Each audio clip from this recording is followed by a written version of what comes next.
신약에 있는 인물들을 우리가 한 분 한 분씩 같이 보고 있습니다. 우리와 특별히 다른 사람이 아니라 우리와 같은 성정, 같은 기질과 연약함이 있는 분들이 주님을 만나서 어떻게 변화되고 어떻게 주님이 사용하고 계시는지를 함께 보도록 하겠습니다. 그리스도인들은요, 자기 인식과 자기 신앙 고백이 굉장히 중요합니다. 깊은 자기 인식이 있어야 그리스도를 나의 주님으로 영접할 수 있습니다. 주님, 이것은 주인 이런 뜻입니다. 나의 주인이 내가 아니라 주님이시라는 것, 그것이 주님 이렇게 말할 때 그 안에 있는 의미예요. 그래서 자기 인식이 분명해야 주님을 나의 주인으로 모실 수 있습니다. 내가 죄인이라는 자기 인식, 나는 연약함 투성이라고 하는 자기 인식, 그래서 나는 계속 고쳐져야 하고 나는 계속 보완되어야 하고 나는 온전함을 위해서 더욱 몸부림쳐야 하는 존재라는 것, 이러한 자기 인식이 우리의 신앙의 가장 밑바닥에 토대가 되는 것이 너무너무 중요해요. 그래야 우리가 겸손한 마음과 온유한 마음을 가지고 주님을 계속해서 멈추지 않고 닮아갈 수 있습니다. 경계해야 되는 자기 인식이 있어요. 나는 그래도 괜찮은 사람이야. 나는 비교적 나는 다른 사람들보다는 나은 사람이야. 그런 자기 인식을 우리가 경계할 필요가 있습니다. 이렇게 자기를 인식하다가 보면 결국은 자기 자신의 성장과 자기 자신을 성숙시킬 수 있는 힘과 토대를 잃게 돼요. 왜냐하면 나는 괜찮기 때문에 내가 더욱더 온전해져야 되고 내가 더욱더 높아져만 해야 되는 그러한 토대와 힘을 잃을 수밖에 없기 때문에 그렇습니다. 그리스도인의 자기 신앙 고백이 너무너무 중요합니다. 자기 신앙 고백.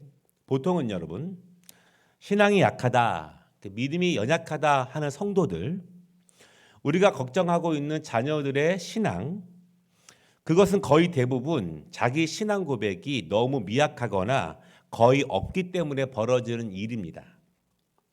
물론 간혹 입술로만 언어적으로만 신앙 고백을 잘하는 사람들이 있어요.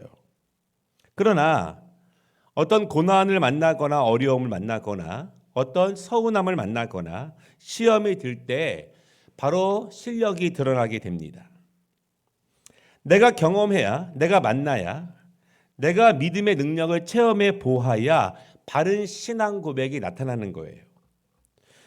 바른 신앙 고백이 있으면은요, 웬만한 유혹과 시험, 서운함과 어려움에 넘어지지 않습니다. 수없이 찾아오는 여러 가지 상황 가운데에서 내가 어디에 서야 하며 그것들이 나를 어떻게 넘어뜨리려고 하는지 바른 분별력을 가질 수 있게 돼요.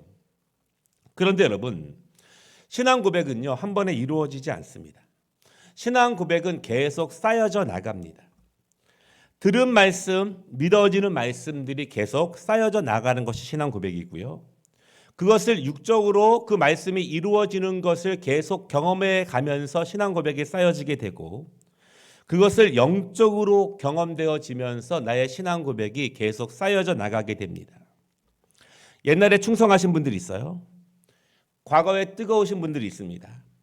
과거에 많이 하신 분들이 있어요. 그러나 그것으로 충분하지 않습니다. 왜냐하면 과거에만 뜨거웠다면, 과거에만 헌신적이었다면, 과거에 말씀과 기도를 통해서 쌓아져 갔다면 그 쌓아지는 것은 이미 과거에 중단된 것이고 쌓아져 올라가는 것이 과거에 멈춰져 있기 때문에 그래요. 지금은 더 이상 쌓여지고 있지 않은 것입니다. 기도가 쌓여지지 않는 것이고 말씀이 쌓여지지 않는 것이고 기도가 응답되는 것이 쌓여지지 않는 것이고 말씀이 이루어지는 것이 쌓여지지 않는 것이고 내 손과 발에 열매들이 쌓여지고 있는 것이 아니에요. 그러니까 우리의 신앙 고백은 과거에 멈추는 것이 아니라 내가 10년 전에 5년 전에 했던 신앙 고백으로 끝나는 것이 아니라 살아계신 하나님을 경험하고 그분을 우리의 삶 가운데서 만나면서 계속 우리의 신앙 고백은 쌓여지고 쌓여지고 쌓여지고 쌓여지는 것입니다. 날마다 온전함으로 나아가는 것이고 날마다 풍성함으로 나아가는 것입니다. 우리가 그러므로 과거에 많이 쌓았던 것에 대해서 자만할 필요가 없고 오늘도 끊임없이 계속 쌓여져 나가는 것이 은혜이고 그것이 성령님께서 지금도 나와 함께 하시고 나를 인도하신다는 증거가 되는 것입니다. 오늘 말씀 가운데요. 9절 말씀이 있는데요. 아주 의미심장한 말씀입니다. 마태복음 9장 9절이에요. 마태복음의 저자는 마태입니다. 마태가 자기 자신에 대해서 쓴 구절이 바로 9절이에요. 그런데 성경 저자들 가운데에서 자기 자신에 대해서 가장 적게 썼습니다. 스스로에 대해서 자신과 예수님과의 관계에 대해서 스스로 성경에 쓴 것이 단 한 절 9절 말씀입니다. 그런데 이 한 절 말씀에 깊은 자기 인식이 있고 그 안에 깊은 자기의 신앙 고백이 있습니다. 아주 짧지만 아주 강렬하게 자기 자신과 예수님과의 관계를 스스로 고백하고 있는 것이 이 마태복음 9장 9절의 말씀입니다. 그래서 영국의 유명한 설교자 스퍼전 목사님은요, 이 9장 9절에 대해서 이렇게 이야기를 합니다. 어떻게 하면 이렇게 겸손할 수 있을까?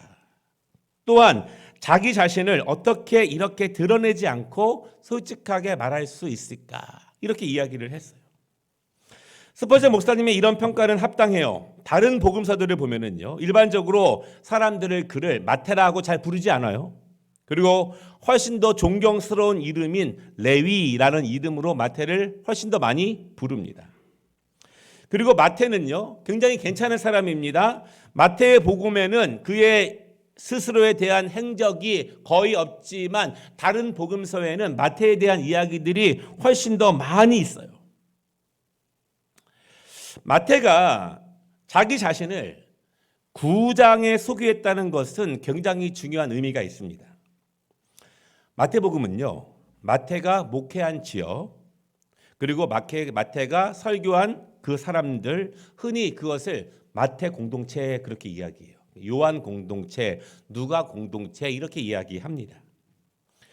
그 마태 공동체에서 오랫동안 마태가 설교하고 가르친 내용들입니다. 그것들이 몇십 년이 지난 어느 날 그것을 정리한 것이 마태복음이에요. 기본적으로는요, 그가 무엇을 설교했겠습니까? 오랫동안 예수님을 만난 이야기들을 설교했고 예수님의 가르침들을 기억해내며 그것들을 설교했고 예수님이 행하신 일들과 주변에 있었던 사람들의 이야기들을 이제 마태가 그의 공동체에서 몇십 년 동안 설교하고 가르치고 나눈 내용들이 이 마태복음에 있는 내용들입니다. 그런데 이 마태복음 9장을 보면은요, 한 5개, 6가지의 내용들이 나열되어 있습니다. 그 9장에 있는 내용들이 시간적인 순서로 쭉쭉 연결되는 것인지 아니면 어떤 것은 시간적인 순서로 연결되고 어떤 것은 마태가 그의 공동체에서 어떤 상황에 맞게 따로따로 설교한 것인지 그것들이 나열된 것인지 정확하게 알 수는 없습니다. 그러나 이 마태복음 9장에는 특별한 나열의 의미가 있다. 그렇게 성경학자들이 이야기를 해요. 9장 1절을 보면은요, 예수님께서 중풍병자를 고치셨습니다. 그리고 18절부터는 12년 동안 혈루증으로 고생하던 여인을 고치셨고 이어서 야이로의 딸을 살리시는 역사가 이어지게 됩니다. 32절에는요, 귀신 들려 말 못하는 사람을 고치시고 더 나아가 35절에는 수많은 병자들을 고치셨다. 그렇게 이야기를 해요.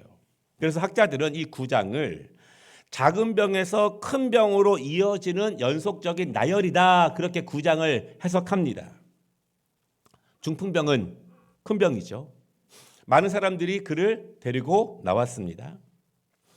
12해 동안 고통받던 여인, 정결하지 못하기 때문에 공동체에 거하지 못하고 저 멀리 있었지만 옷자락이라도 만지면 고침받을 수 있다는 믿음으로 나왔던 혈루증의 이 여인.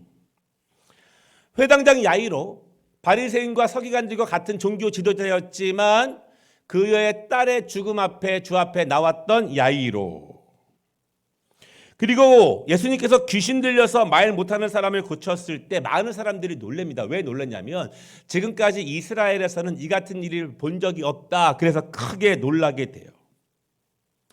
지금 우리의 시각과는 조금 다를 수 있지만 당시의 시각으로 보면 점점 더 큰 기적, 점점점 큰 믿음, 점점점 큰 능력으로 구장이 쭉 이어지고 있는 내용이에요. 그래서 35절부터 보면은요, 이 모든 것을 포함하는 모든 병과 모든 약한 것을 고치셨다, 그렇게 이야기하는 것입니다. 그런데 예수님께서 마태를 부르신 내용이 9절에 있습니다. 마태가 직접 그렇게 쓴 거예요. 9장 자체가 점점 중요해지고 점점 커지는 그런 모습인데, 그 안에 예수님께서 마태를 부르시고 마태의 집에서 많은 세리들과 죄인들과 함께 식사하는 장면이 그 안에 들어 있습니다. 병자들을 고치는 가운데 뜬금없이 마태의 이야기가 있는 거예요. 그래서 성경학자들은요, 이 9장 전체의 연속성에 대해서 이렇게 이야기해요. 마태라는 한 사람이 예수님의 부르심을 받고 믿고 영접하고 예수님을 따르는 것, 이 자체가 어떤 병을 고치는 것보다 중요하고 큰 일이다, 그렇게 이야기를 해요.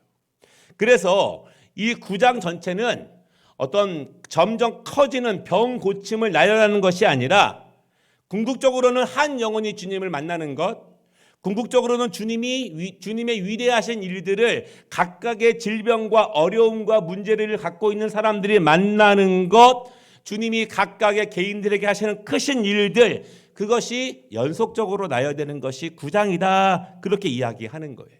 그러니까 우리는 병 고침 받는 것에 대해서 주목하고 있지만 한 영혼이 주 앞에 부르심을 받고 그가 거듭나고 주님의 자녀가 되는 것은 더할 나위 없이 큰 능력이고 위대한 만남이라는 것을 우리에게 보여주고 있는 그런 말씀입니다.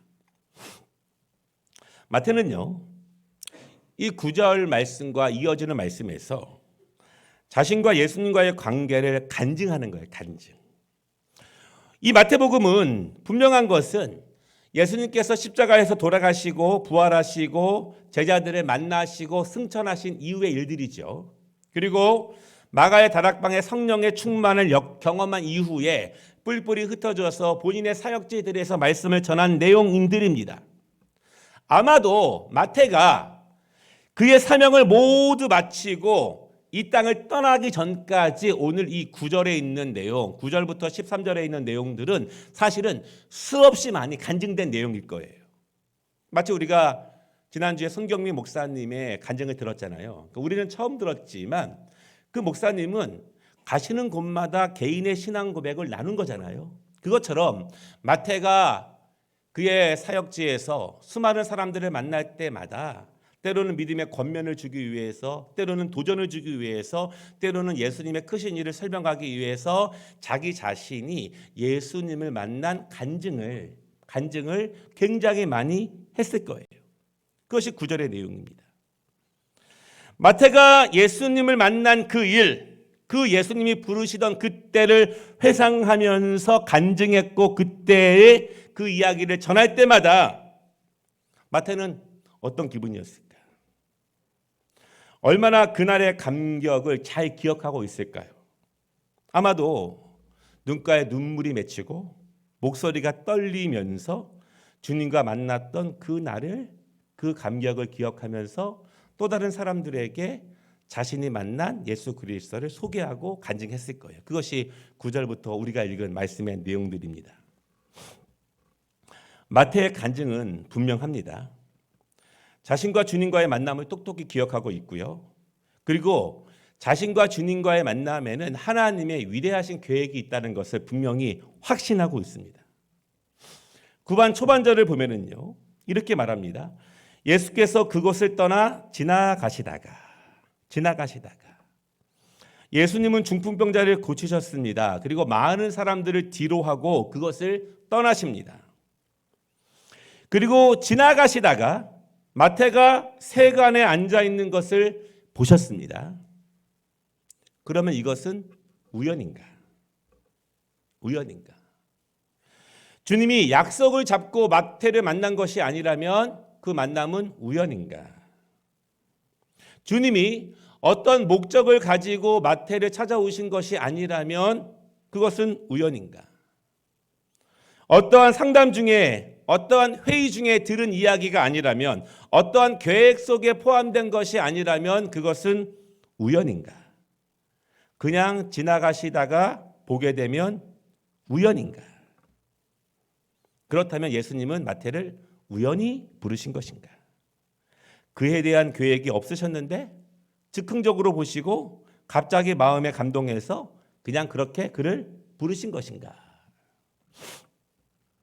우리는 나와 주님과의 만남, 주님의 부르심, 주님이 나에게 부여하시는 어떠한 요구나 책임에 대해서 깊이 생각해 볼 필요가 있습니다. 주님, 저는 아직 준비가 안 되었습니다. 주님, 그것은 저의 계획에 지금은 없는 거예요. 주님, 제 상황 아시잖아요? 지금은 불가능합니다. 주님, 그 말씀에 저는 동의하지 않습니다. 그럼 주님은 그냥 즉흥적으로 그 사람의 상황을 아시지도 못하면서 그냥 부르신 것인가? 불러서 아니면 말고 응답하면 고맙고 그런 것인가? 주님은 우리에게 어떤 말씀을 주실 때, 어떤 요구를 주실 때, 어떤 책임을 주실 때 우연히 주시는 것인가? 응답하면 고맙고 아니면 말고 그런 것인가? 그럼 이렇게 한번 생각해 보겠습니다. 내가 예수님을 나의 주님으로 영접하는 것은 계획적이었는가? 그때는 영접할 수 있는 상황이었는가? 만약 상황이 안 되었다면 영접하지 못했는가? 내가 죄를 회개할 때 그 회개의 시간은 계획적이었는가? 내가 오늘 많이 회개해야지, 오늘 만나야지, 그렇게 계획하고 나는 주 앞에 나와서 회개를 하는가? 나는 이때는 직분을 받을 수 있어? 이때는 내가 그 사명 감당할 수 있어? 나의 모든 신앙의 행위는 이렇게 늘 계획적으로 벌어지고 있는가? 그러면 내가 세운 계획들은 그대로 이루어지는가? 그렇지 않습니다. 우리가 하나님을 만나는 굉장히 많은 교제, 그분이 나에게 말씀하시는 굉장히 많은 것들은 거의 대부분 우연처럼 찾아옵니다. 예상 없이 찾아오고 계획 없이 찾아옵니다. 핵심은 나의 시간에 찾아오시는 것이 아니라 나의 시간에 말씀하시는 것이 아니라는 것입니다. 하나님의 시간에 찾아오시고 예수님의 시간에 말씀을 주시는 거예요. 나에게는 우연이겠지만 하나님께는 우연이 아니에요. 하나님의 시간에 우리를 찾아오시는 것이고 하나님의 시간에 우리에게 말씀하시는 것입니다. 사실은요, 그때 순종하는 것이 복됩니다. 나의 시간이 아닌데도 순종할 수 있는 것, 나의 계획 밖의 일인데도 순종할 수 있는 것, 나의 상황 속에서 어렵지만 순종할 수 있는 것, 나의 지금의 감정의 상태로는 받아들이기 어렵지만 그래도 순종할 수 있는 것. 나의 시간이 아니라 주님의 시간에 나를 찾아오시고 주님의 시간에 나를 부르시고 주님의 시간에 나에게 요구하시는 것을 내가 응답하는 것, 순종하는 것, 그것이 참으로 복된 거예요. 그것은 하나님의 전능하심, 하나님의 신실하심, 하나님의 선하신 뜻을 우리가 전적으로 믿을 때에만 가능해요. 의심이 있으면 가능하지 않습니다. 하나님이 인도하시는 것, 하나님이 부르시는 것, 하나님이 말씀하시는 것에 대해서 내가 의심이 있고 확신이 없으면 걸어갈 수 없어요. 마태의 위대한 점은 이것이에요. 그는 그저 평상시처럼 그의 일터에 앉아서 일을 했습니다. 그의 시간입니다. 철저하게. 그의 일상의 시간이에요. 그가 늘 하던 그 시간이에요. 그때 주님이 그를 부르십니다. 그가 비록 사람들에게 비판을 받고 무시를 받던 세리였지만, 그가 비록 아주 경건한 사람이 아니었지만, 죄인들과 어울리는 사람이었지만 중요한 것은 예수님이 계획 밖에 그를 부르셨을 때 그는 응답했다는 것입니다. 제가 그 부분을 이렇게 한번 나열했어요. 부사의 나열인데요. 전혀, 뜻밖의, 우연처럼, 예상 없이, 갑자기, 뜬금없이, 나의 상황과 상관없이, 나의 준비와 상관없이 그저 찾아오셔서 나에게 따라오라고 말씀하시는 그것에 대한 순종.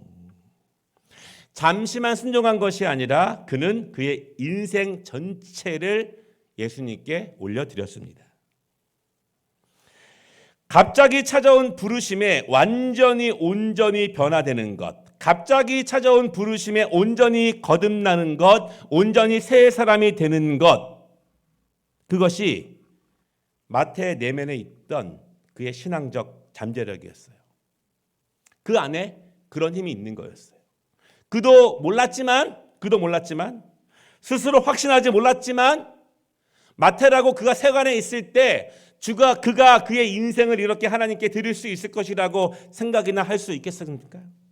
그러나 주님께서 그의 이름을 부르셨을 때, 성령님이 역사하실 때, 그가 화답할 때 그의 내면에 있었던 믿음의 폭발적인 잠재력이 평생의 사명으로 주 앞에 올려지게 됩니다. 우리 모두는 그러한 신앙적 잠재력이 있어요.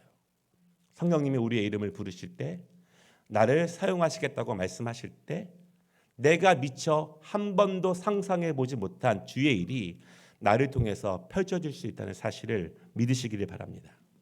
말씀을 마치겠습니다.